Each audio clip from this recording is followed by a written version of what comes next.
కొమ్మిని గారు బేసిక్ గా నిన్న స్పీకర్ గారు మాట్లాడిన తీరు గాని, ఆ తర్వాత సాంస్కృతిక కార్యక్రమాల్లో గాని కరెక్ట్. జగన్మోహన్ రెడ్డి గారిని చులకన చేయడం తప్ప, దాంతో సంతృప్తి పడడం తప్ప ఇంకోటి నాకు కనపడలేదు. ఇప్పుడు జగన్ గారు పవన్ కళ్యాణ్ గారిని ఉద్దేశించి ఒక వ్యాఖ్య అంటే ఎటకారం చేసిన వ్యాఖ్యకి మొత్తం రాష్ట్రం అంతా బద్దలైపోయింది. కానీ రోజు జగన్మోహన్ రెడ్డి గారిని టార్గెట్ చేసి చేయడం అనేది ఏం సంకేతం ఇస్తున్నారు? నిన్న స్పీకర్ గారు ఒక వ్యాఖ్య బయటకు వచ్చింది. అసలు విషయం మీకు చెప్తాను. శాసనసభ్యుల వారిగా లిస్టు చదవడం అనేది స్పీకర్ గారి యొక్క మామూలు రొటీన్ ప్రాసెస్. దాంట్లో తెలుగుదేశం 134 మంది, బీజేపీ 8 మంది, జనసేన 21 మంది, వైసీపీ 11, కేవలం 11 2 సార్లు కేవలం అని కూడా అన్నారా? అన్నారు. ఆయన ఉద్యోగం అది కాదు కదా అట్లా. అది కేవలం 2 సార్లు అంటే వీళ్ళందరూ ఆనందపడతాం. నా పాయింట్ ఏంటంటే కేవలం 11 అయినప్పుడు కేవలం 8 కాకుండా పోతుందా, లేదా కేవలం 21 కాకుండా పోతుందా? అంటే ఇది అవసరమా? ఇట్లాంటి దీనివల్ల జగన్ గారు చులకన చేస్తారని మీరు అనుకుంటున్నారు, జనం నవ్వుకుంటారు. మీరు ఎంతమంది నవ్వారో తెలియదు కానీ ఇది అవసరమా శాసనసభలో ఇట్లాంటి వ్యాఖ్యలు అనేది? రెండోది ఏమని ఇంటర్ప్రిటేషన్ చేస్తున్నారంటే, నేను శాసనసభ్యులకు సంబంధించి వాళ్ళు అసెంబ్లీకి పోవాలని నేను ఈరోజు కూడా కోరుకుంటాను. దట్ ఈస్ డిఫరెంట్ ఇష్యూ, ఒక న్యూట్రల్ పర్సన్ గా. అయితే వాళ్ళు ఎగ్గొట్టింది డిస్క్వాలిఫికేషన్ ఎదుర్కోవడం కోసం, లేదా డబ్బులు ఏదో ఇస్తారు కదా ఆ డబ్బుల కోసం, లేకపోతే జగన్ ని ధిక్కరించి ఉప ఎన్నికలు ఎదుర్కోవడం కోసం ఇన్ని మాట్లాడేస్తున్నారు. అసలు 24వ తేదీ అందరూ హాజరై సంతకం పెట్టినారు కదా, ఇంకో 60 రోజుల తర్వాత డిస్క్వాలిఫికేషన్ సమస్య అదే కారణం అనుకుంటే 24వ తేదీ సంతకం పెట్టిన వాళ్ళు 25వ తేదీ సంతకం పెట్టి అదనంగా ఏమైనా ప్రయోజనం వచ్చేస్తుందా? వాళ్ళు క్వశ్చన్ వేయడానికి, ముఖ్యంగా అప్పులు, చంద్రశేఖర్ గారు అప్పుల పైన క్వశ్చన్ వేస్తే ప్రభుత్వం నుంచి నిజం చెప్పించారు కదా, పయ్యావల కేసు అసెంబ్లీ సాక్షిగా ఎంత అప్పులో చెప్పేశాడు. ఆ ప్రశ్నకే ఇది అసలు సమస్య. కాబట్టి ప్రశ్న వేయడానికి కాడికి పంపించినప్పుడు ఆటోమేటిక్ అక్కడ ఉన్న సిబ్బంది మీరు సంతకం పెట్టిన తప్ప ప్రశ్న పోదన్నప్పుడు పెట్టేసినట్టున్నారు. కాబట్టి ఇది జరిగింది, అంతకుమించి కారణం కాదు. దాన్ని తప్పట్టండి, అసెంబ్లీకి రమ్మని చెప్పి డిమాండ్ చేయండి, గొడవ ఏదైనా చేయండి, బట్ ఏరే ఇంటర్ప్రిటేషన్స్ అవసరం లేదు. First point. రెండో, సాంస్కృతిక కార్యక్రమాలు చూసినాం. సాంస్కృతిక కార్యక్రమాలు కూడా 11 ఎటకారం, వాడు వీడని ఒక మాజీ ముఖ్యమంత్రిని పట్టుకొని మాట్లాడితే ఇది మీరు నవ్వుకుంటా ఉంటే ఏమి సంకేతం ఇస్తున్నారు?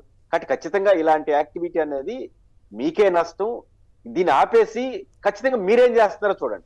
అంటే దొంగల్లా అనే పదం వాడాల్సిన అవసరం ఏముంది?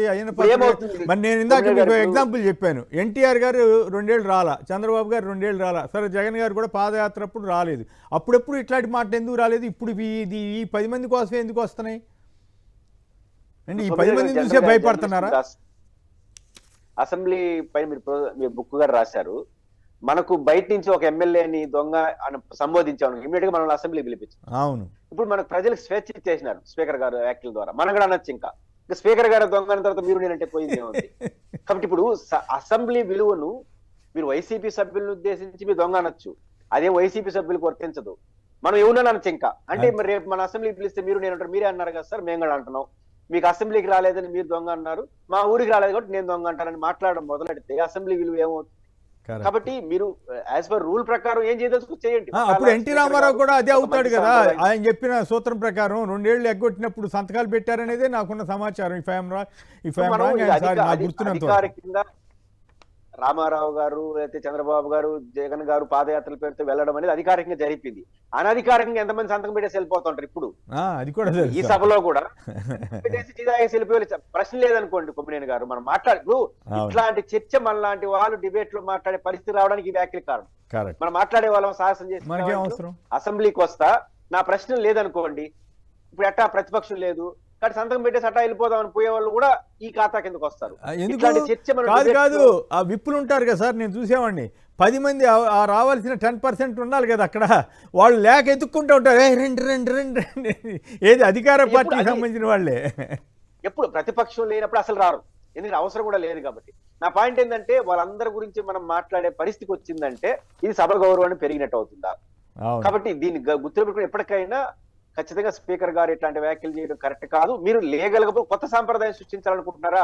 సభకు రాకపోతే ఆ రోజు ఒక మాట అన్నారు కదా కొమ్మినేని గారు, ఉద్యోగస్తుడు ఒక రోజు ఉద్యోగం రాకపోతే జీతం కట్ చేస్తాం కదా, పెట్టండి అసెంబ్లీలో కూడా, తప్పేం లేదు. మంచి సాంప్రదాయం. అసెంబ్లీకి ఏ రోజు రాకపోతే ఆ రోజు కట్ చేస్తామని.